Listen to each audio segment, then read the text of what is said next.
Welcome to Growing Worlds, the podcast where we explore the science of exoplanets through conversation with early career researchers on the front line of discovery. I'm Lorenzo. And I'm Jeni. In each episode, we meet a guest who takes us behind the science of planets, stars, and the search for life in the universe. Today, we turn our gaze toward rocky worlds, Earths and Earth-likes, that sparks our curiosity about habitability. And to help us understand where our beautiful home world, the only known place in the universe to host life, sits in the vast sea of small rocky worlds out there, we're joined by Dr Oliver Herbort from the University of Vienna. Oliver, welcome to Growing Worlds. Thank you very much, Jeni and Lorenzo. It's a pleasure to be here. Oliver is an Ariel Postdoctoral Fellow at the University of Vienna, where he studies the atmosphere of rocky exoplanets, particularly how gases that we can observe tie back to what's going on below, so on the surface and the inside of the planet. He earned his PhD in 2022 at the University of St Andrews in Scotland. His recent work includes developing models that link chemistry of an exoplanet atmosphere to its surface mineralogy, which is going on using spectral data to infer whether the planet's crust is rich in sulfide, silicates, and iron oxidase. I hope I haven't mispronounced anything here, because it's quite a complicated job that we are doing, Oliver. All the easy things, really. So I think before we really dive into the topic, Oliver, it would be wonderful to learn a little bit more about you. So to begin, could you tell us what sparked your fascination with rocky planets? Was it our home world or was it something else entirely? Back in my youth, well before I started studying physics in Göttingen in central Germany, I was always curious about the world itself, some science in general, physics in general. But particularly, I loved astronomy. I loved getting to know different planets, what planets are out there. If we look back in time for 20 years or so, there were not that many planets known yet, but quite some already, because the field of exoplanets is a really young field, that 30 years old, basically. So I kind of grew up in an age where we have new planets, we detect more planets, we have even more planets coming in. There's a lot of things that one already learned in the newspapers or so, or on some of the German TV shows that kind of sparked the interest in understanding some science, understanding planets, understanding their atmospheres. And it was quite curious that quite some time ago I was actually saying that, it would be super cool to investigate rocky planets and their atmospheres, how diverse they could be, how different they are. And then at some point later, I started to study physics and always had in my head, I want to do astrophysics. I want to do planets. But I was keep an open mind to other fields of physics, also interesting fields like aerodynamics, for example, fascinating field. But I basically came back to do astrophysics, did some other stuff in the meantime, for my bachelor thesis, working on globular clusters and the question of whether there are intermediate mass black holes in the center of these, because they're kind of scaled down versions of cores of galaxies, still an ongoing field of research right now. Also fascinating, but I then went to more radial velocity measurements of stars and detections of exoplanets for my master thesis, and then, as Lorenzo said earlier, to rocky planets. So it was always there in my head, got to do some other stuff, and then went to rocky planets. And now I'm actually there where I thought I would like to be 15 years ago, which is quite fascinating. Yeah, so it was more kind of the influence of researchers, their stories hitting the media rather than kind of practical astronomy, because of course you can't really see any small rocky worlds outside of our solar system from your backyard. That kind of encompasses it quite nicely. And yeah, it's just a question of TV shows, documentaries about the universe, documentaries about Titan, for example, just really, really cool worlds to explore. Yeah. And were you curious at that time about, how different they could be to our Earth, how similar they might be? Were you already kind of wondering around those lines? Absolutely. So there's the question of how are they different to what we know is kind of one of the driving questions of what can be out there, to really have an agnostic view onto it, to just look at it and just say, not just, oh, we in our solar system, we have like these kind of three types of atmospheres, or four maybe, that doesn't matter how many there are, but like these are the ones we have and that's it. No, no, the universe is much more diverse. The planets in our galaxy are just much more diverse than what we have here. And quite some of those planets that we've found as scientists over the last decades have revealed exactly that. Things that we haven't expected before. Hot Jupiters, planets that are gas giants but really close into their host star with really high temperatures. We don't have those in our solar system, but they exist. They're actually relatively easy to detect and relatively easy to investigate, but they were not expected. No, because we, as you say, we don't have one. So, and you don't know, what to look for unless you sort of know what to look for, kind of thing. So yeah, very unexpected. Yeah, exactly. Expect the unexpected, kind of. Mm. And so you always suspected that there were some diversity out there, that it wasn't as simple as the solar system were showing. It didn't come to you as a surprise that variety that we are observing now. That is a good question. That is an excellent question.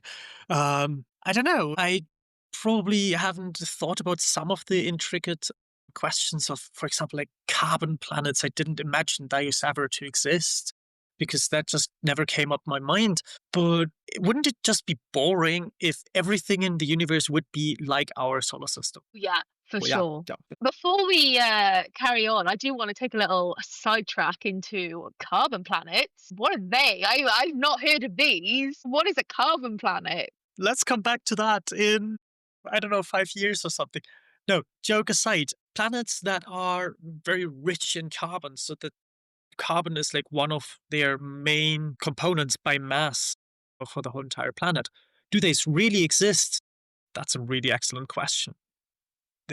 Some of the planets that we know so far would be kind of compatible with those carbon planets, carbon rich planets, but do they really exist, or is it just a model scenario that remains to be seen, because we really have to investigate them further and to actually look at. So, can you take us through a little bit more about the sheer diversity we do see in small rocky worlds out there? Yeah, because we always talk about atmospheres, right? But you also work on mineralogy. So what happens on the ground? So can we imagine things like mountains of diamonds or Yeah. caves of gold and liquid oxygen? I don't know. Yeah, because we do see these big media stories, right, where they're like, oh, there's this planet where it's like raining diamonds, and oh, there's planets with this and planets with that. And it's like, is that actually true? I mean, you are our expert here, or is that all just wishful thinking, pie in the sky? There are about 6 questions you've just been asked. I try to Yeah. get all of them. If I forget one of them,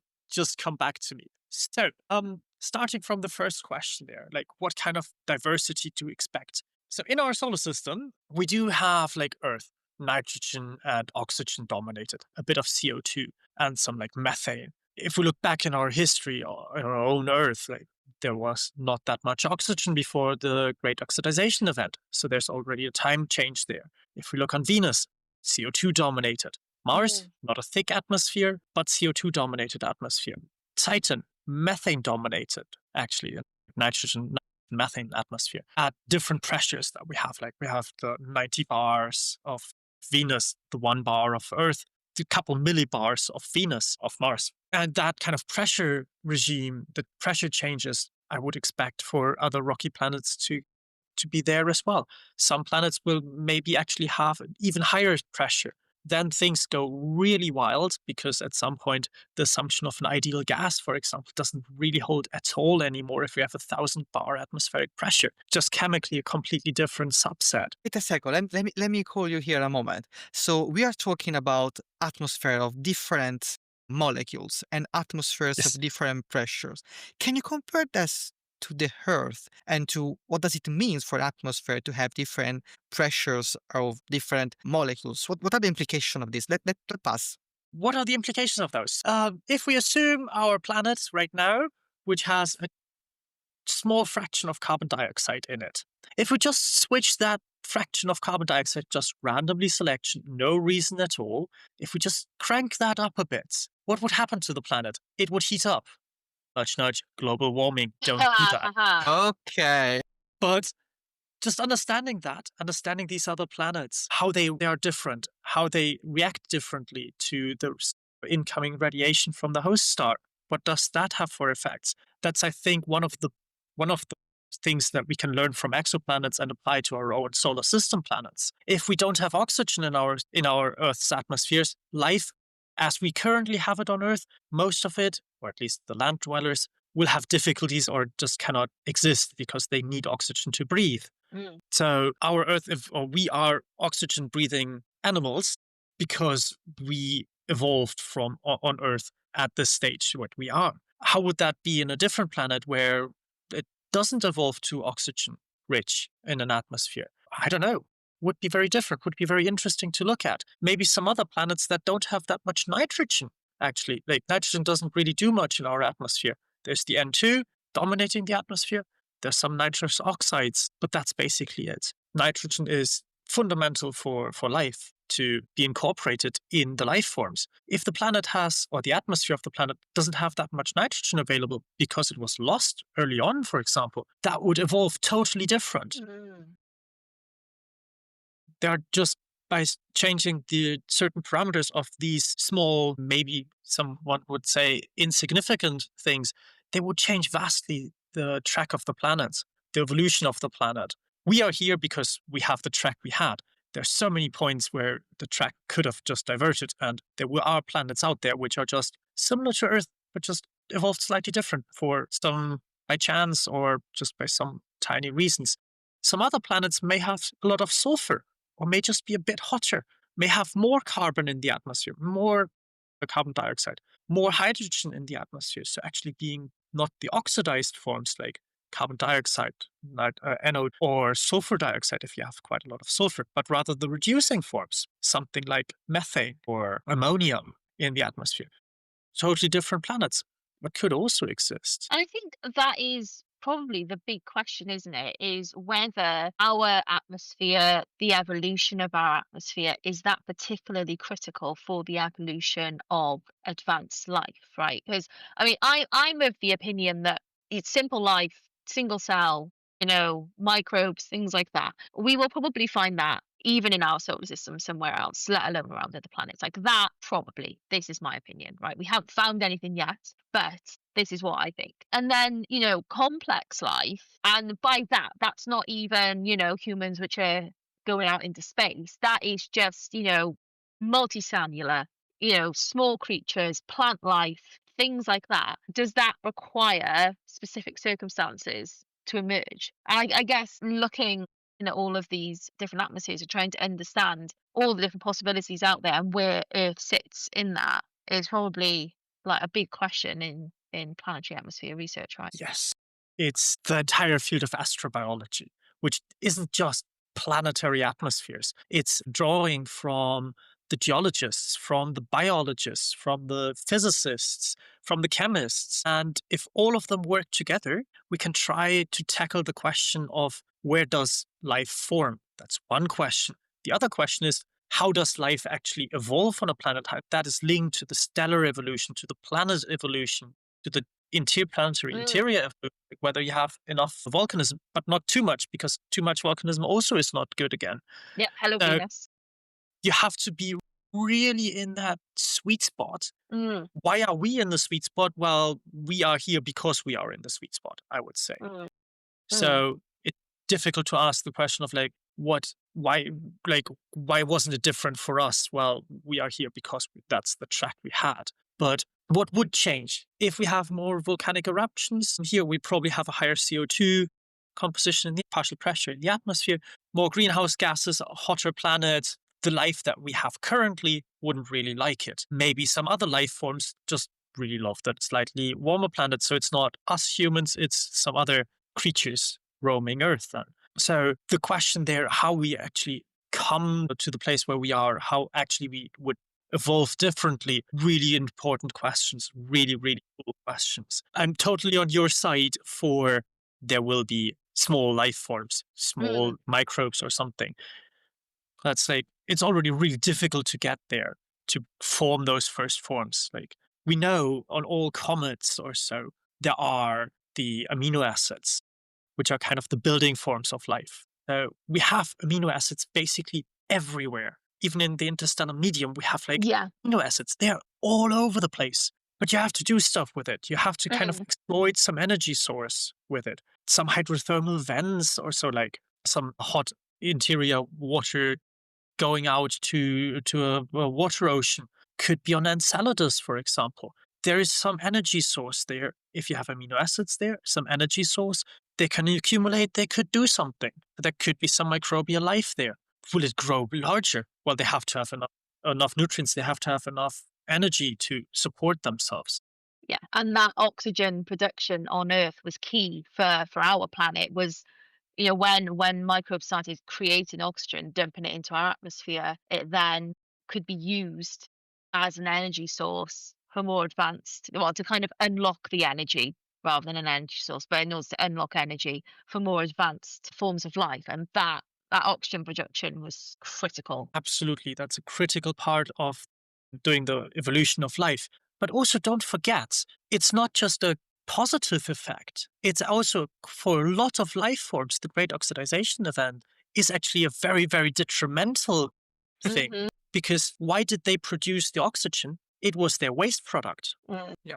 Basically, we humans breathe out carbon dioxide. If we're in a closed room, we have too much carbon dioxide, we're going to suffocate. The same thing happened for those small microbes. A lot of them did not survive the great oxidization event.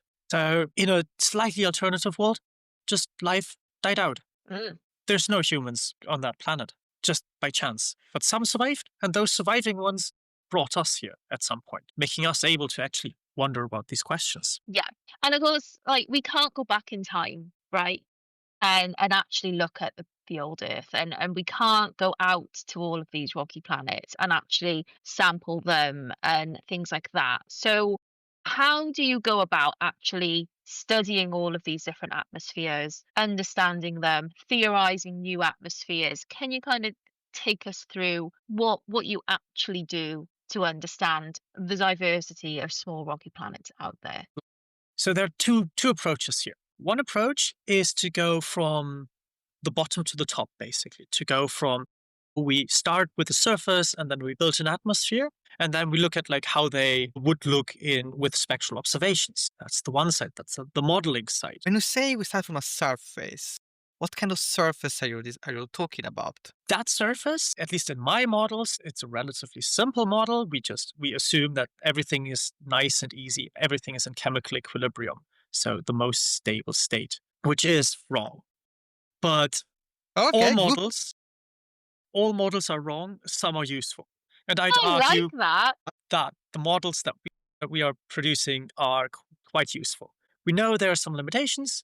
You always should state your limitations, what your assumptions are, and then you're fine. So we assume that everything is neat and order, everything is in chemical equilibrium, and we have a certain rock phase in contact with an atmosphere in chemical and phase equilibrium. So basically, condensate species is saturated. You can imagine water as an example. If you have 100% humidity of water in the gas, you will condense the water. If you have less than that, the water will evaporate.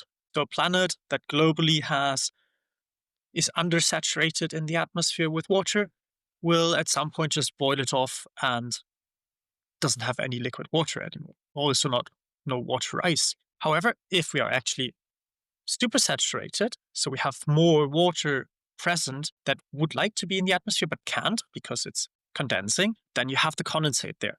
You can do the exact same calculation with other minerals and basically look at like what minerals should be there and what kind of leftover atmosphere is there. And there's some work that you can have to like characterize different atmospheres. So like the oxygen-rich atmospheres, some methane-rich atmospheres, and some atmospheres where you have the coexistence of methane and carbon dioxide.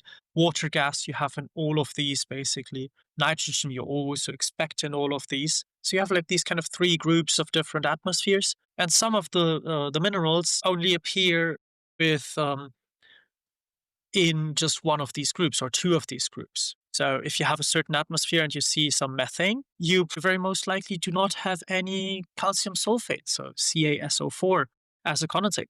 Those are just not compatible. Okay. So you kind of, in the computer, you build all these different versions of small rocky planets with all slightly tweaked levels of things in their atmosphere. And then, depending on what's in the atmosphere, that can tell you then about what the surface is sort of made of, what can be present, what minerals are there, what chemicals are there, what can't be. So then when you have a look and you sort of study an atmosphere, you can be like, okay, we've detected hydrogen and nitrogen and oxygen at these ratios. What does that tell us about the surface? Is that what you're doing? Exactly. Exactly. That's exactly Very what I do, cool. or at least what I try to do. The difficulty Cool. there is that it's not oh, I have these four molecules in the atmosphere, and that's a direct link to exactly this composition. Okay. Yeah. There are a lot of degeneracies in there. Okay. And with the current state of observations, well, we cannot really just observe it and just like, oh yeah, we have 78% nitrogen and 20.5 something or something like that. No, that's just not possible. Like, oh yeah, Okay. there is oxygen in there. There is some CO2, Okay. at most like a percent. That's kind of what we can kind of observe in the near Okay. future. But with that, just the choice of molecules that we find, we can constrain some parts of the surface. And it would be so cool if we can just, if we look at a planet and say, that planet has this kind of gases. So most likely it's going to have these kind of molecules at this, or these kind of minerals on the surface. Mm. Finding that out would be absolutely fantastic. Not a one-to-one link, but it's a good way towards it. Yeah, and that's the thing is because, if these planets are covered by these atmospheres, you can't see the surface. It's Exactly. like the issue we have with Venus. Okay, we can use sort of ground penetrating radar. We do not have radar that can reach exoplanets, right? So our only way then to kind of try and figure out what is going on beneath the clouds, as it were, is by doing all of this modeling and trying to make the connections that are hidden. Exactly, that's the point. And Mm. if we look on the Venus example, actually, some of our models suggest that if you, for example, have a relatively temperate part of the atmosphere, like around 1 bar, you have like somewhat like there are 300 Kelvin, roughly Earth conditions at 1 bar, which actually is at the Venus cloud layer also roughly the temperature and pressure. And you do have some cloud species of like H2S or H2SO4. What does that What's tell that? us? What is A what's that in lot of words? Or letters. yes, sulfuric acid. So Thank you. acid clouds Venus has. And if we have those, you have to have the sulfur there. And if your surface is just underneath that, you're just not warm enough to have the sulfur in the atmosphere. You may have just had a recent volcanic eruption that gives you some acid rain, like it does on Earth, but that's not a long-term stable thing. On Venus, the sulfuric acid clouds are a long-term stable thing.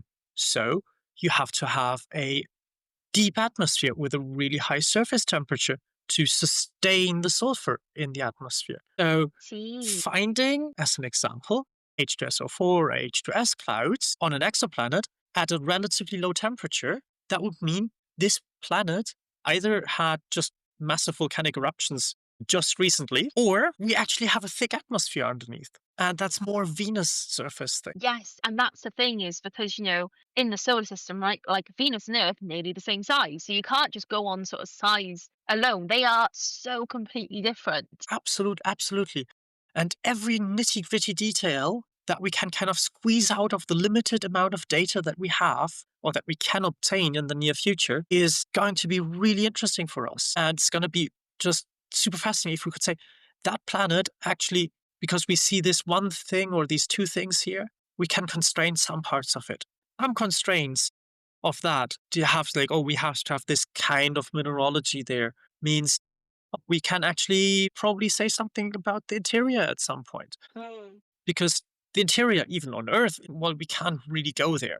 We can dig a few kilometers into our crust, but that's it. We can have seismology, but we can't really go there.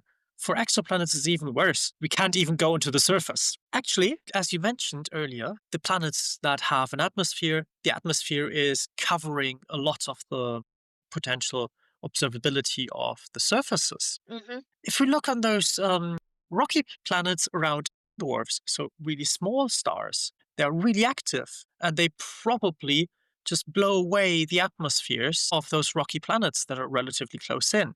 Yeah, which is so frustrating because like dwarfs, these red dwarf stars, like Proxima Centauri, they're everywhere. Absolutely everywhere in our galaxy. And it's like, oh, And but they're probably horrendous for life. and they're not just horrendous for life, they are horrendous for the atmospheres. Yeah. So at least life as we know it, you kind of have to have an atmosphere for it. Can there be other life forms that kind of evolve just on a bare rock? I'm not a biologist. Maybe something could work. I don't know. Mm. But we know that under the conditions of liquid water and an atmosphere, you can evolve. That's what we know. So let's just stick for the argument right now for that. So we have a rocky planet. We lost our atmosphere. What can we do? We can do a lot then. We can actually look at reflected light, and the reflected light of that planet maybe actually tell us something about kind of the mineralogy. And then we can, if we do that not just for one planet, because all of the rocky planets that we have so far observed, the small rocky planets, are consistent with no atmosphere. So maybe we can look at them and just look at, let's look at the reflected light and which kind of rocks at some point are kind of mimicking the reflectance spectra of these. It will again not be a one-to-one thing. It's like this one rock covering the entirety of the planet because the planetary surface in itself is diverse. There are multiple different rocks there. But maybe we can exclude some things, and saying that is not this is also Yes. really fascinating. Oliver, I'm glad that you mentioned rocks again because I have this question with me for a while now. What should I look for if I want to go somewhere and collect diamonds with a bucket? Yes. Just going around with your bucket finding diamonds, good luck. If you find a good place and don't tell anyone, you collect the diamonds first. Probably have to go underground, since I did, for example, my undergrad, my bachelor and master's in physics, not in geology at all. I only went into the geology part during my PhD. I learned so much about all the different minerals and Mm. fancy names of the minerals. And whenever I go somewhere and I just see some fancy rocks and I'm like, "Oh, use this in my models. This is like kind of basaltic I rock. love This is so that. cool. I have that in my models." Or you Yeah. go to a museum and they're like, "Oh, this is, I don't know, lizardite," or so. It's just like, cool. I know this comes out as a result in my models. This is like in there and it looks really cool. Absolutely fantastic. Yeah. Be like, oh, I play with that and I play with that and I use that and that's there and yeah. Pyrite, actually a really fun thing. FES2 actually sparkles like gold, fool's gold. Fool's gold. Yeah, Yeah. fool's gold. It's really cool to find, and then you walk around, and you're just see them because you can actually find it in quite a lot of stones that bridges are made out of, for example. And you just look closely to those bridges, and you're just like, "There's some pyrite here." Most, I mean, it could technically be also be gold, but most likely it's pyrite. Yeah. I don't think if it was real gold, they would have left it there. Mm, I have some of my planets have that as like cloud condensates in there. And then you're just imagining planets with sparkling clouds. It's just Wow. really, really cool. What other kind of wild, cool planets are there that are in your models? You know, we've got pyrite in the clouds, and what other things? One other absolutely fantastic thing is lava worlds. Lava wall. Lava worlds, yes. So planets, like on our Earth, we have like occasionally there's a volcanic eruption, there's lava there. Mm. But now imagine an entire planet covered in lava, in magma. And as in, this is not just a planet that has just formed. No, a planet that's just so close in that the radiation just melts the rocks on on the day side at least. So, an entire planet which is sunburned. Yes. And melting. Well, actually, Lorenzo, your point of the entire planet, good question. Are those tidally locked? Do they show the same size to the planet? Do they actually have a molten day side and a solid night side? Or are they actually molten throughout? It's a question that is still unsolved. or at least for some of the planets like Rho 7b, we do actually have some data suggesting the night side is much, much, much, much colder. The day Mm, side is a couple thousand Kelvin hot, so molten rock.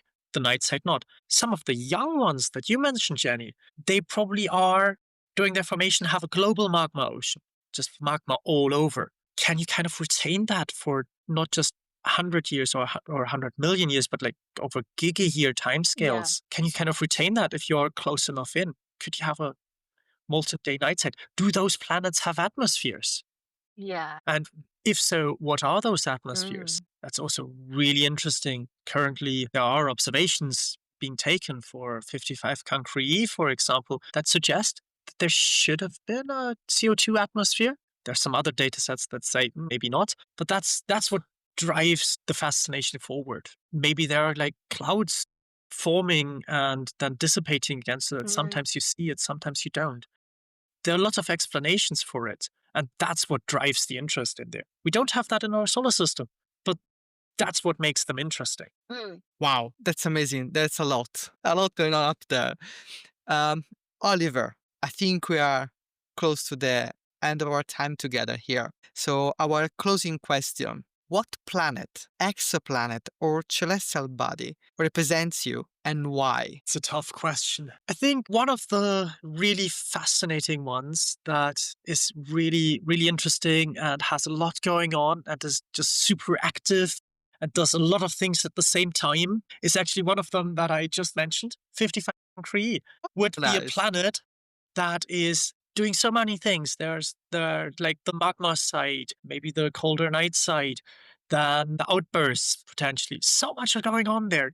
Clouds, whether the atmosphere is like rich in metals or not. So many things happening there. And I think as I am quite an active person that does a lot of things and has Mm. difficulty saying no to activities. So I think that's kind of encompassing quite some of my nature. I love that, and I also feel your pain because I too am someone who has trouble like saying no to things. Like it leads to a very exciting and busy life, but also a very exhausting one. Absolutely. And that's also why I was here. Lorenzo just asked me, just like, do you want to Say be no. part of this? Absolutely. Absolutely. I want to be. And it was a fantastic chat with you.